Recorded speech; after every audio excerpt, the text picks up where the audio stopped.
નમસ્કાર વિદ્યાર્થી મિત્રો, જીપીએસસી મટીરિયલ યુટ્યુબ ચેનલમાં આપ તમામ મિત્રોનું હાર્દિક સ્વાગત છે. મિત્રો, આજે જનરલ નોલેજ પ્રશ્નોનો ચોથો દિવસ છે. મિત્રો, આજના પ્રશ્નોની શરૂઆત કરતા પહેલા જો હજી સુધી ચેનલને સબસ્ક્રાઇબ ન કરી હોય તો મિત્રો અત્યારે સબસ્ક્રાઇબ કરી લો અને વિડીયો પસંદ આવે તો વિડીયોને લાઇક પણ કરી દેજો. તો ચાલો મિત્રો, હવે આપણે પ્રશ્નોની શરૂઆત કરીએ.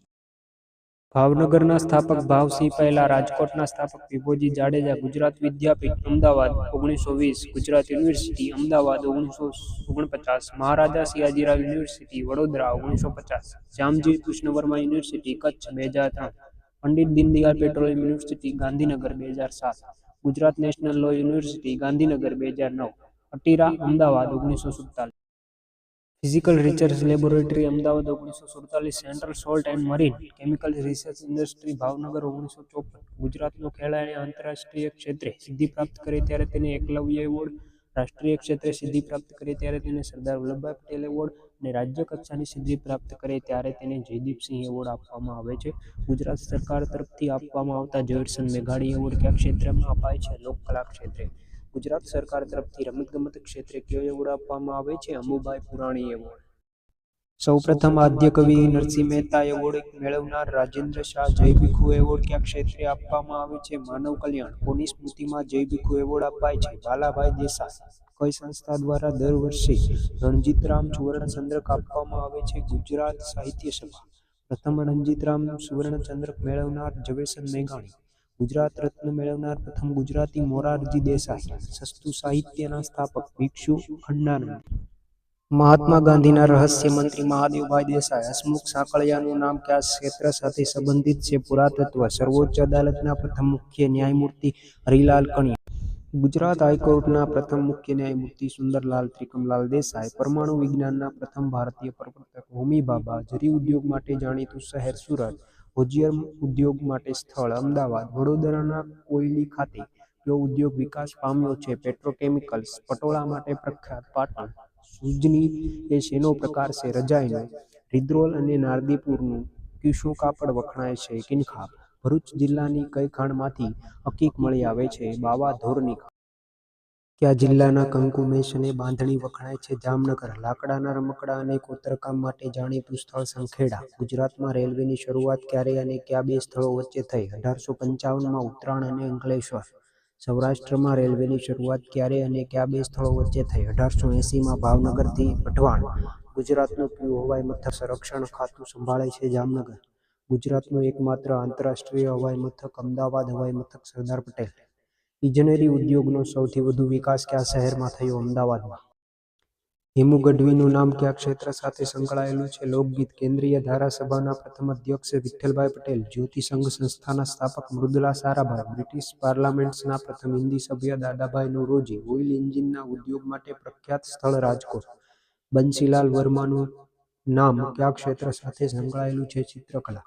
ગુજરાતમાં આદિવાસીઓના ઉદ્ધારક તરીકે કોણ જાણીતા છે? ઠક્કર બાપા. ઝવેરી બહેનો કયા નૃત્ય માટે પ્રખ્યાત છે? મણિપુરી નૃત્ય. કચ્છના રણમાં ભૂલા પડેલા લોકોનો જીવ બચાવનાર સંત દાદા મેકરણ. જેસલ તોરલની સમાધિ કયા શહેરમાં છે? અંજાર. સંત આપાગીગાની સમાધિ કયા શહેરમાં છે? સત્તાધાર. દયાનંદ સરસ્વતીનું જન્મસ્થળ ટંકારા મોરબી. ઇન્દુલાલ યાજ્ઞિકનો આશ્રમ કઈ જગ્યાએ છે? નૈનપુર ખેડા. ગુજરાત રાજ્યનું ઉદ્ઘાટન કોના હસ્તે કરવામાં આવ્યું? રવિશંકર મહારાજ. ગુજરાતની પ્રથમ બુનિયાદી શાળા શરૂ કરનાર બબ્બલભાઈ મહેતા. પુસ્તકાલય પ્રવૃત્તિઓના પ્રણેતા મોતીભાઈ અમીન. ગુજરાતમાં સદવિચાર પરિવારના સૂત્રધાર હરિભાઈ પંચાલ. ગરબીઓ માટે પ્રખ્યાત દયારામ. રતુદાન રોહડિયા અને શિવદાન ગઢવીએ કયા ક્ષેત્રે નોંધપાત્ર ફાળો આપ્યો? ચારણી સાહિત્ય. ગરબો શબ્દ કયા શબ્દ પરથી બન્યો છે? ગર્ભદીપ. ગુજરાતની ત્રણેય શક્તિપીઠો પર ગરબા લખનાર વલ્લભ મેવાડો. સુરત જિલ્લાના દુબળા આદિવાસીઓનું નૃત્ય હાલી નૃત્ય. ભરૂચ જિલ્લામાં શિયાળામાં થતું નૃત્ય આગવા. ચોરવાડ અને વેરાવળની ખારવણ બહેનો ધાબુ ભરતી વખતે કયું નૃત્ય કરે છે? ટિપ્પણી. ઉત્તર ગુજરાતમાં માથે માંડવી કે જાગ મૂકીને બહેનો કયું નૃત્ય કરે છે? માંડવી જાગ નૃત્ય. મહેસાણાના ઠાકરો દ્વારા હાથમાં રૂમાલ રાખીને કરાતું નૃત્ય રૂમાલ નૃત્ય. રાંદલ માતાની સ્તુતિ માટે કરાતું નૃત્ય હમચી કે હિચ નૃત્ય. જાફરાબાદના સીધી આદિવાસીઓનું નૃત્ય સીધી ધમાલ. સીધી આદિવાસીઓના લોકનૃત્યમાં હાથમાં શું રાખીને ખખડાવવામાં આવે છે? મસીરા. બનાસકાંઠાના ઠાકોરોનું લોકનૃત્ય મેરાયો.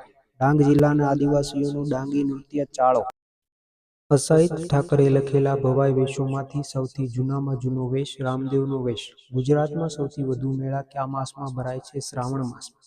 ભરત ભરેલી છત્રીઓ કયા મેળાનું વિશિષ્ટ આકર્ષણ છે? તરણેતરનો મેળો. શામળાજીનો મેળો કયા જિલ્લામાં અને ક્યારે ભરાય છે? અરવલ્લીમાં દેવઉઠી 11સથી કાર્તિકી પૂર્ણિમા સુધી. ગધેડાઓના ખરીદ વેચાણ માટે પ્રખ્યાત મેળો વૌઠાનો મેળો. ગાંધીનગર જિલ્લાના રૂપાલમાં પલ્લી ક્યારે ભરાય છે? આસો સુદ નોમ. વૌઠાનો મેળો ક્યાં અને ક્યારે ભરાય છે? અમદાવાદમાં કાર્તિકી 11સથી પૂનમ. ગોળ ગધેડાનો મેળો જેસવાડા, દાહોદ. તરણેતરનો મેળો ક્યાં અને ક્યારે ભરાય છે? સુરેન્દ્રનગર ભાદરવા સુદ ચોથ પાસમ અને છઠ. ખેડા જિલ્લાના ડાકોરમાં કયા માસની પૂનમે મોટો મેળો ભરાય છે? આસો. કઈ નદી નજીક ભવનાથનો મેળો ભરાય છે? સુવર્ણરેખ. ભવનાથનો મેળો ક્યારે ભરાય છે? મહાશિવરાત્રિની મધ્યરાત્રિએ. ગુજરાતમાં પ્રથમ રેડિયો કેન્દ્ર કોણે અને ક્યાં શરૂ કર્યું? મહારાજ સયાજીરાવ ગાયકવાડ, વડોદરા, 1939. ગુજરાતમાં ટેલિવિઝનનો પ્રારંભ ક્યાંથી થયો? પીજ.